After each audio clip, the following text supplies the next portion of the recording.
নমস্কার, আজ একটি নিরামিষ রেসিপি তোমাদের সামনে নিয়ে এসেছি। এই যে আমি বাড়িতেই দুধটা ছানা কাটিয়ে নিয়েছি। ছানা কাটিয়ে নিয়ে এবার এটা চিনি, নুন আর হালকা ময়দা দিয়েছি যাতে না ছেড়ে যায় ভাজার সময়। দিয়ে এই ছানাগুলো এরকম গোল গোল করে পাকিয়ে হালকা চেপটে দিয়ে আঙুলে করে এগুলো ছানার তরকারি করব। নিরামিষ ছানার তরকারি এইভাবে করি, তোমাদের সাথে সবটাই শেয়ার করব। তোমরা পুরো ভিডিও প্রথম থেকে শেষ পর্যন্ত দেখতে থাকো। এই যে কড়াইয়ে একটু তেল দিয়ে দিয়েছি। তেলটা আমি সাদা তেল দিয়ে দিয়েছি।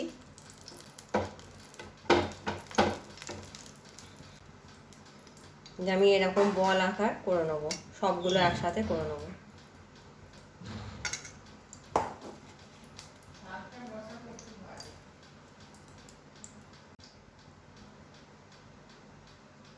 তেলটা গরম হয়ে গেছে, এবার এইভাবে আমি ছানাগুলো ছেড়ে দেবো আস্তে আস্তে।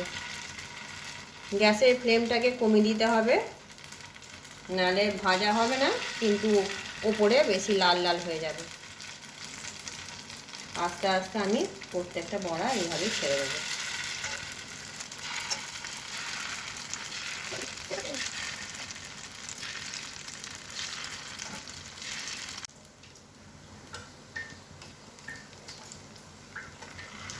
এবার আস্তে আস্তে বড়াগুলো আমি উল্টে দেবো কড়াতেই।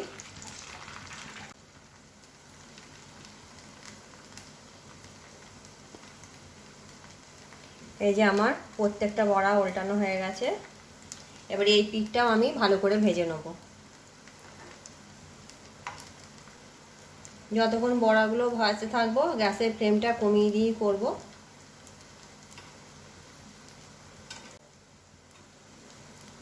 এই যে আমার সব বড়াগুলো ভাজা হয়ে গেছে, আমি এবার আস্তে আস্তে এগুলো তুলে নেব। এই থালাতে আমি একটু নুন জল করে রেখেছি, এর মধ্যে খানিকক্ষণ ডুবিয়ে রাখবো।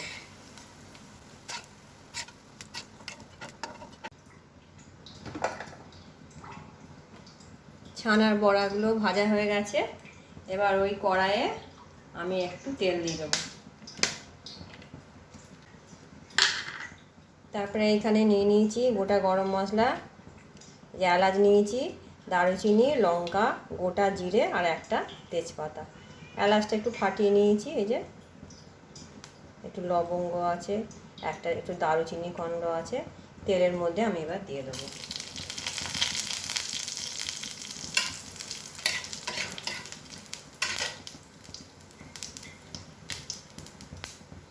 আলুগুলো প্রেসার কুকারে একটা সিটি দিয়ে নিয়েছি, একটুখানি নুন হলুদ দিয়ে ভাপিয়ে নিয়েছি।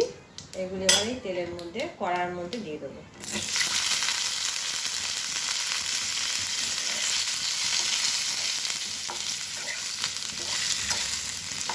ভালো করে একটু লাল লাল করে ভেজে নেবো। আলুগুলো আমার লাল লাল করে ভাজা হয়ে গেছে।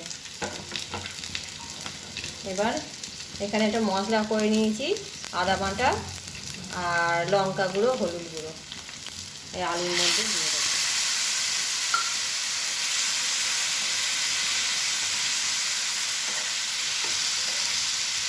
একটু কমিয়ে কমিয়ে করতে থাকবো। 2 চামচ মতো চিনি দেবো, যেহেতু নিরামিষ তরকারি উনি একটু মিষ্টি মিষ্টি মতন করবো। আর অল্প নুন দেবো।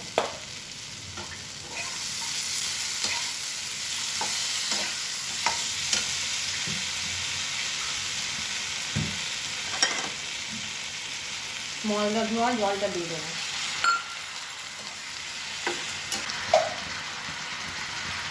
এবার একটু মিট মশলা দিয়ে দেবো। একটু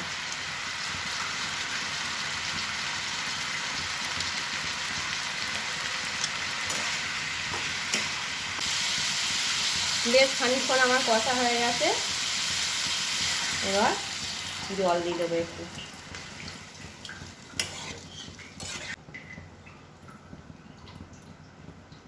এই যে ছানার বড়াগুলো যে করে রেখেছি, এই বড়াগুলো নুন জলে ভিজিয়ে রেখেছিলাম, দিয়ে নুন জল থেকে তুলে রেখেছি। এবার এই বড়াগুলো তরকারিটার মধ্যে দিয়ে দেবো।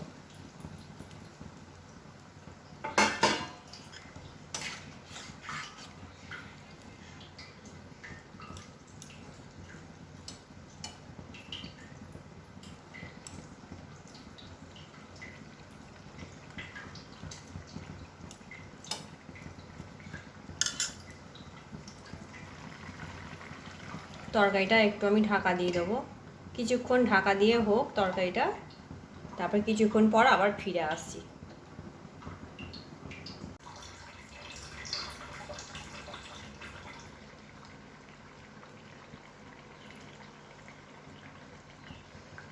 এই যে আমার তরকারিটা এখন ফুটছে, কমিয়ে করছি, এবার আমি বন্ধ করে দেবো।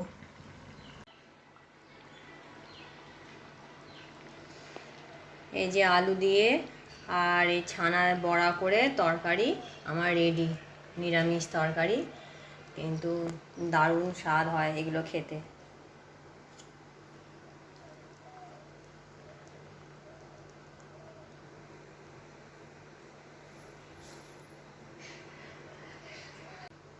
তোমাদের যদি আমার এই রেসিপিটি ভালো লাগে তাহলে আমার চ্যানেলটি সাবস্ক্রাইব করবে, লাইক করবে, কমেন্ট করবে। দেখা হচ্ছে পরের একটি ভিডিওয়ে, আরও নিত্য নতুন রেসিপি তোমাদের সামনে নিয়ে আসবো। আজকের মতন টাটা।